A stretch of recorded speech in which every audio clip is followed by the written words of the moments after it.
মা, তুমি চিন্তা করছো কেন? তুমি তো এটা জানো যে আমি এরকম কিছু করিনি, তাহলে তুমি ভয় কেন পাচ্ছ? আমি তো জানি রে মা, কিন্তু তাতে কি যায় আসে? এখানে আর কেউ তো তোর কথায় বিশ্বাস করে না, না জামাই বাবাও না। ও তো নিজেই বললো যে তোকে গ্রেফতার করিয়ে দেবে আলিয়াকে না পাওয়া গেলে। মা, তোমার মনে হচ্ছে যে ডাক্তারবাবু আমার পাশে নেই, কিন্তু আসলে উনি আমার পাশে থেকেছেন। তুমি দেখলে না উনি কেমন ভাবে আমাকে জেলে যাওয়া থেকে আটকালেন। আমি এটা জানি মা, উনি আমার কিচ্ছু হতে দেবেন না। আরে উনি তো আমাকে সময় দিয়েছেন যাতে আমি নিজেকে নির্দোষ প্রমাণ করতে পারি। শুধু আমাকে এটাই চেষ্টা করতে হবে মনে করার যে আসলে আলিয়ার ঘরে ওই দিন রাতে কি হয়েছিল। আর আমাকে এটা জানতেই হবে যে আলিয়া কোথায় আছে। দাদা, তুমি এবার কি করবে? আর গয়নাকে তুমি কিভাবে বাঁচাবে? জানি না, গয়নার বিরুদ্ধে আর কোনো প্রমাণ যেন না পাওয়া যায়। আর ওর গ্রেপ্তার হওয়ার আগে যতটাই সময় আছে ওর হাতে, তার মধ্যেই যেন নিজেকে নির্দোষ প্রমাণ করে।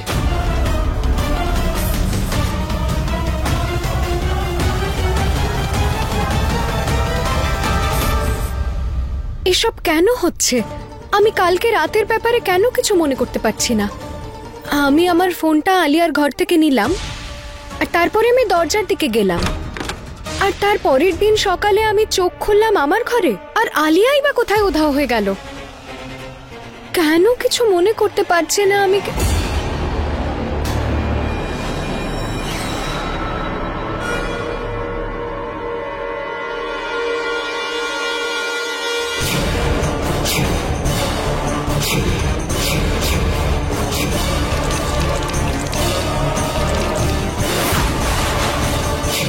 এইসব কি ছিল?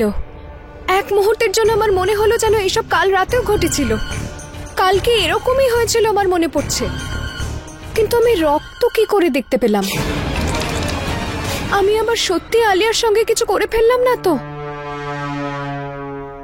না, আমি কেন এমন কিছু করব? আমি এরকম করতে পারি না। কিন্তু এমন কি ঘটলো যে আমি কিছুই বুঝতে পারছি না। কি হয়েছে রে মা? তুই ঠিক আছিস তো? মাকে আমি কিচ্ছু বলতে পারবো না, না হলে মা আরো ভয় পেয়ে যাবে। তাই এটা নিজেকে মনে করতে হবে যে আসলে কি হয়েছিল।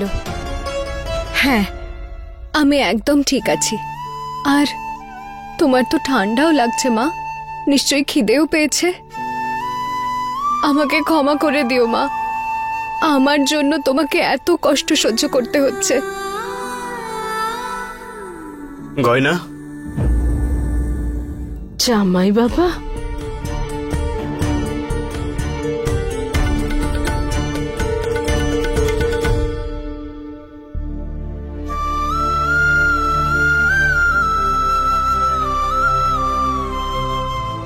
ওই আসলে খাবার নিয়ে এসেছিলাম আপনাদের জন্য। আর এই কম্বলটাও বাইরে খুব ঠান্ডা, তাই প্রয়োজন পড়বে আপনাদের। এসবের আবার কি দরকার ছিল? দরকার নেই মানে এটা কি? আপনারা সকাল থেকে কিচ্ছু খাননি। বসুন, খাবারটা খেয়ে নিন। এই নিন আন্টি। সরি, আসলে কোনো ব্যাপার না বাবা, আপনি চলুন, আমি এক্ষুনি পরিষ্কার করে দিচ্ছি।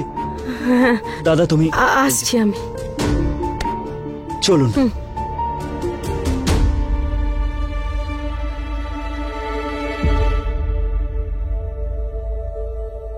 চলো বসো, খাবার খেয়ে নাও।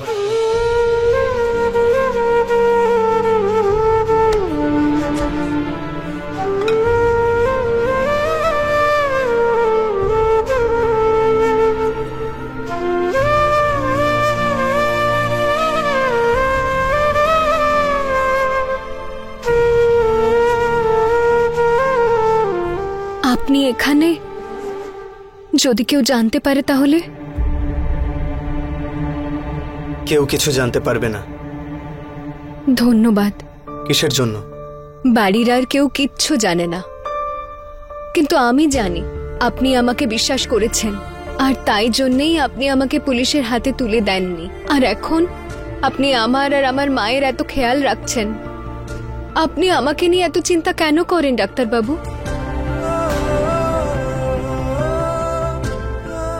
বলুন।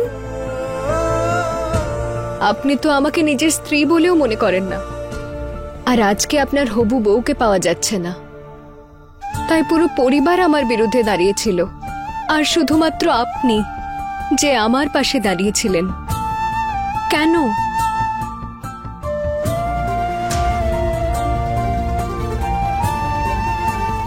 আমি জানি না, এখন এর কোনো উত্তর নেই আমার কাছে।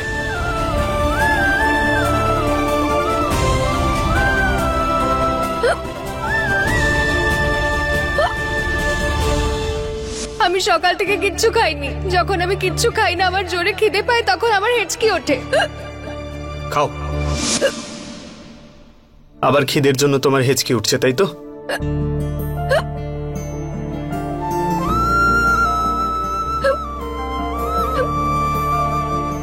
সারাদিন খালি পেটে থাকলে আর কি হবে? চলো তাড়াতাড়ি চুপচাপ করে খেয়ে নাও। সারাক্ষণ শুধু জেদ করে কাজ করবে। পুরো খাবারটা শেষ না করে যদি উঠেছো তাহলে দেখে নিও। খাও।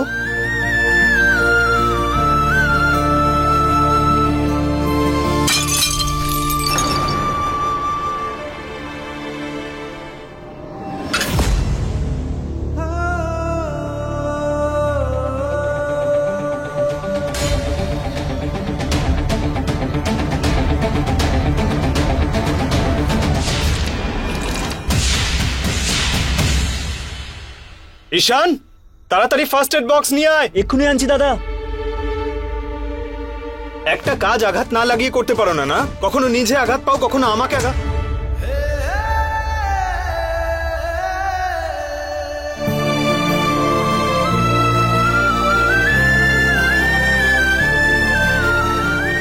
দাদা এই নাও। খোল।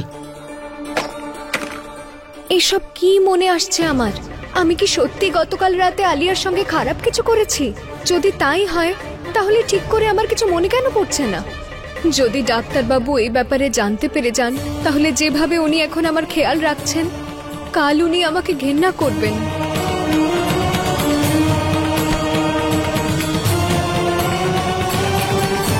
চিন্তা করার কোনো কারণ নেই, একটুখানি আঘাত লেগেছে, ঠিক হয়ে যাবে। আপনি খাবারটা খেয়ে নিন না। ঈশান, চলুন আন্টি।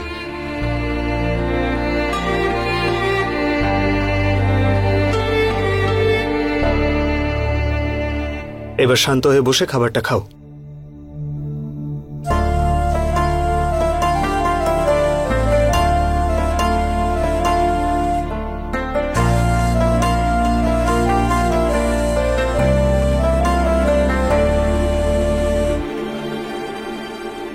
দাঁড়াও, আমি খাইয়ে দিচ্ছি।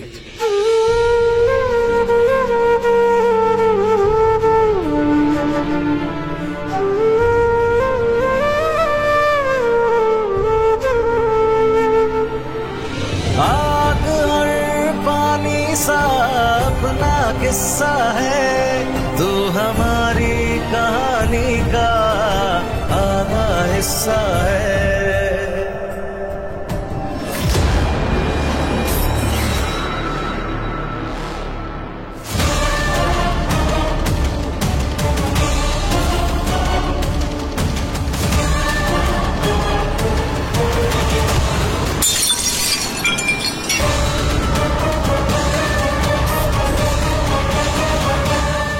আপনি খাবার খেয়েছেন? না, এখন তুমি খাও, আমি পরে খেয়ে নেব। না, তাহলে আমার সঙ্গেই খান।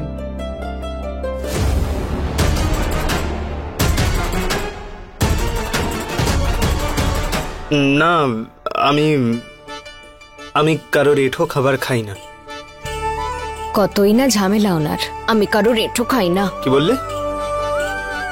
না, কিছু না।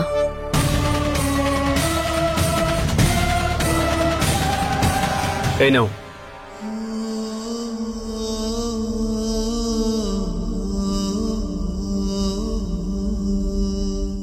আমি তো ভেবেছিলাম যে জামাই বাবা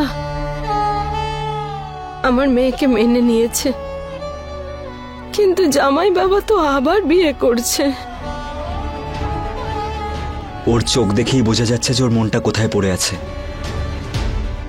দাদার চোখ দেখে তো মনে হচ্ছে গয়নাকে নিয়ে ও কত কেয়ার করে।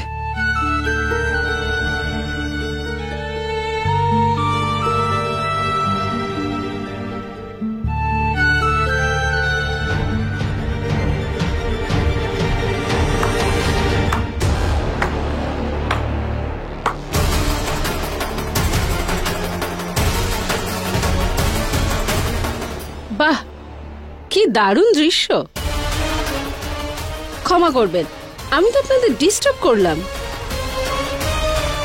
আরে বাহ আয়ুষ্মান বাবা, তোর হবু বৌমাকে হারানোর আনন্দে এই কাজের মেয়েকে খাওয়াচ্ছিস নাকি? বাহ।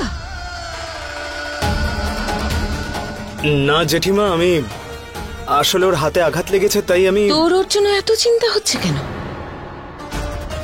ওর মা আছেন তো এখানে, উনিও তো খাবার খাওয়াতে পারেন। তুই ওর আশেপাশে ঘুরছিস কেন? জানকী দেবী, আপনার আয়ুষ্মানের বুদ্ধিমত্তা আর মহানুভবতা নিয়ে তো বই লেখা যাবে। এই মেয়েটার সব রকম খেয়াল সে রাখে, কোনো লজ্জাই নেই। এসব কি আয়ুষ্মান? আমি জানি যে গরিবদের জন্য তোর মনে অনেক মায়া আছে, তাদের সাহায্য করতে চাস তুই, কিন্তু এই মেয়েটা তোর সাহায্যের যোগ্য নয়। এর কাজের জন্যই আমি ওকে ঘর থেকে বের করে দিয়েছি। আর এদিকে তুই আমাকে লুকিয়ে ওদের জন্য খাবার এনেছিস, কম্বল দিচ্ছিস ওদের। পিসি, আমি লুকোতে চাইনি, কিন্তু লুকিয়েছিস তো, লুকিয়েছিস কিনা আয়ুষ্মান? লুকোনোর অর্থ মিথ্যে হয় আয়ুষ্মান, দুটোই একই ব্যাপার। আর তুই জানিস মিথ্যেটাকে আমি কত ঘৃণা করি, তাই মিথ্যে বলার শাস্তি তো পেতেই হবে।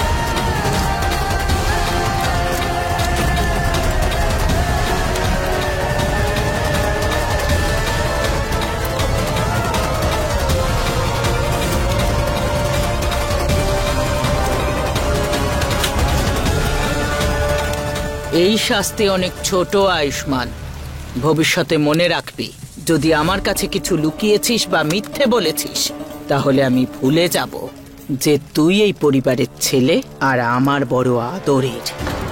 বুঝেছিস?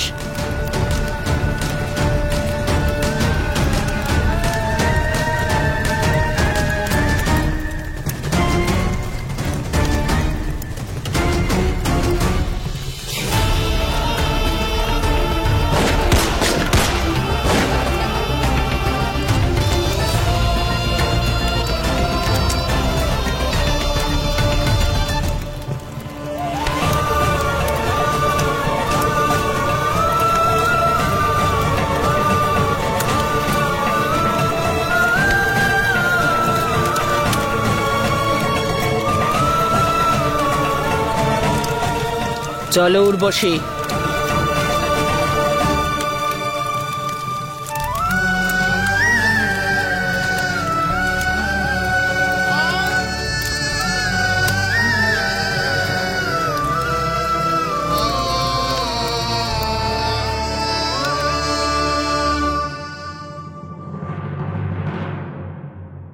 এই গয়না তো মাথা ব্যথা হয়ে দাঁড়িয়েছে, যাওয়ার নামই নেয় না। কিন্তু আমি এটা বুঝতে পারছি না যে আলিয়া গয়নার জোর করে বিয়ে দেওয়ার এমন কি রহস্য জেনে গেল। গয়না আলিয়াকে উধাও করে দিয়ে না জানি ওর সঙ্গে কি করেছে। হ্যাঁ, কথাটা বড় বৌমা বলেছে ঠিকই, কিন্তু খুব গুরুত্বপূর্ণ। গয়নার জোর করে বিয়ে দেওয়ায় এমন কি রহস্য আছে যেটা আলিয়া জানতে পেরেছে? আর গয়না এত ভয় পেল কেন?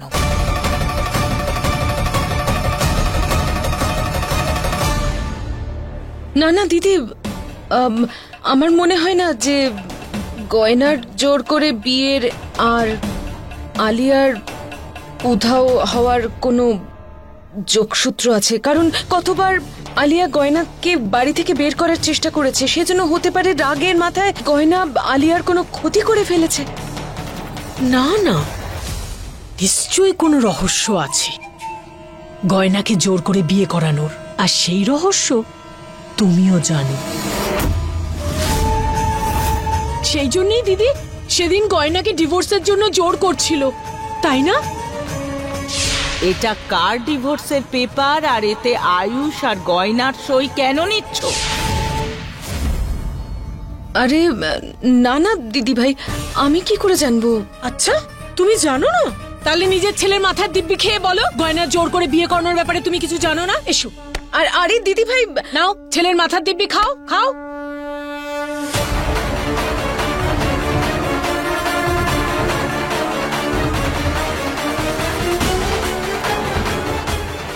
আয়ুষ্মানের মাথায় হাত রেখে আমি কিছুতেই মিথ্যে কথা বলতে পারবো না, কিন্তু আয়ুষ্মান আর গয়নার যে জোর করে বিয়ে হয়েছে সেটাও তো বলতে পারবো না।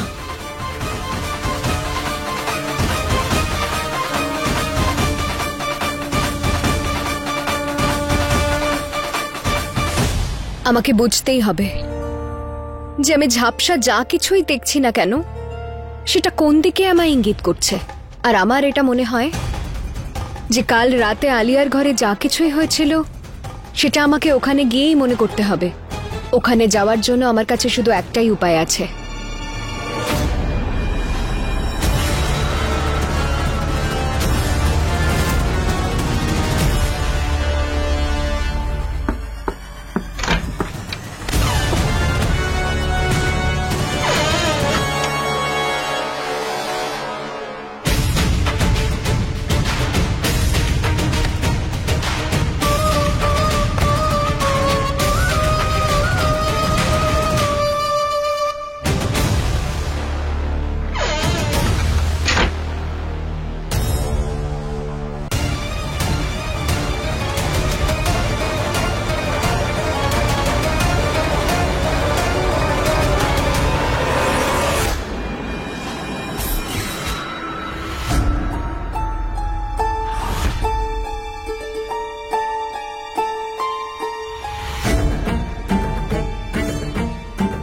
ওই দিন রাতে আমি এখানে দাঁড়িয়েছিলাম আর আলিয়া আমার ঠিক সামনে দাঁড়িয়েছিল, আর আমাদের দুজনের মধ্যে ঝগড়া হচ্ছিল।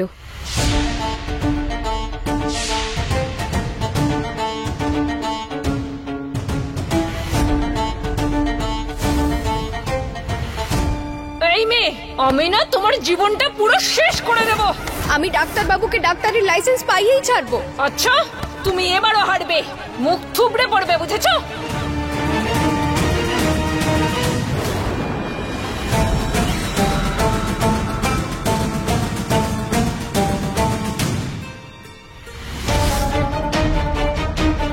আর তারপর আমি আলিয়ার কাছ থেকে আমার ফোনটা নিলাম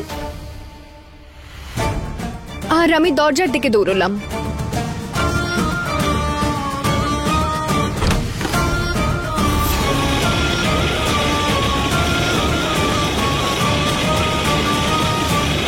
হ্যাঁ, ধোঁয়া মনে পড়েছে।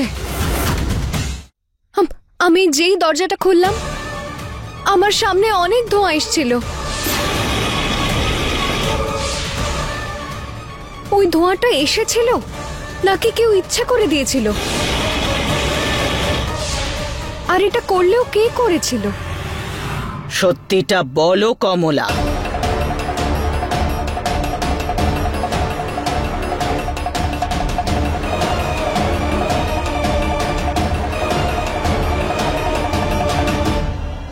হাত তুমি সরাবে না। আয়ুষ্মানের মাথায় হাত রেখে এটা বলো যে তুমি গয়নার জোর করে বিয়ে দেওয়া সম্পর্কে কিচ্ছু জানো না। নয়তো সবার সামনে গয়নার জোর করে বিয়ে দেওয়ার রহস্য বলো।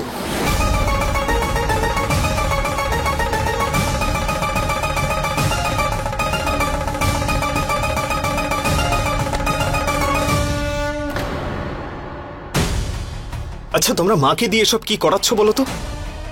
এসবের কোনো প্রয়োজন নেই। আর মা তো তোমাদের বললো যে মা গয়নার জোর করে দেওয়া বিয়ের রহস্যটা জানে না। তাহলে নিশ্চয়ই জানে না। আর এমনিতেও এখন তো আলিয়াকে খোঁজা উচিত। গয়নার জোর করে দেওয়া বিয়ের রহস্য জানার সময় নয়। আরে বাবা, আমরা তো এটা এর জন্য জানতে চাইছি যে কারণ আমাদের মনে হয় যে এই সমস্ত ঘটনার মধ্যে কিছু একটা তো মিল আছেই। আর তুই তোর মাকে বাঁচাচ্ছিস কেন? হ্যাঁ, তুইও তো গিয়েছিলি না গয়নার বিয়েতে?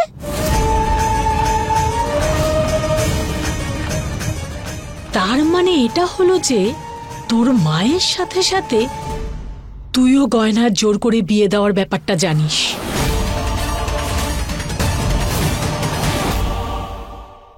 তাহলে নে, তুই সবাইকে বলে দে গয়নার জোর করে বিয়ে দেওয়ার রহস্যটা কি।